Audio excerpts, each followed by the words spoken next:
Aid finally reaches war-torn Gaza via temporary pier amid intense fighting. The first aid trucks began delivering desperately needed humanitarian assistance to Gaza via a temporary offshore pier, the U.S. military said, as fierce fighting raged in the Palestinian territory.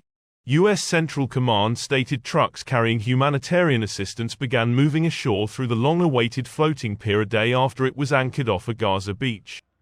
Around 500 tons of aid, including 88,000 cans of food from the EU, is expected to be brought ashore in the coming days. The move comes as the United Nations has warned of looming famine in Gaza, where Israel's retaliatory offensive against Hamas has killed over 35,000 people, mostly civilians, since the war erupted after an October 7 attack on Israel left over 1,170 dead. Aid deliveries have become increasingly complex and dangerous, with several killed by falling crates or in stampedes. This week, Israeli settlers torched aid trucks headed to Gaza twice.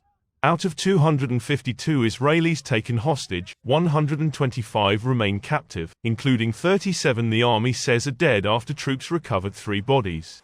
Overnight, witnesses reported intense fighting in northern Gaza, which the army called perhaps the fiercest in over 7 months as Israeli forces pushed towards Rafah despite international opposition.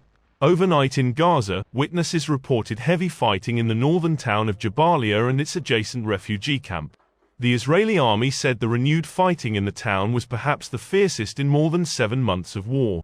Witnesses reported Israeli helicopter strikes and artillery shelling in and around the town's refugee camp. The bodies of 6 people were retrieved and several wounded people were evacuated after a strike hit a house in Jabalia, Gaza's civil defense agency said.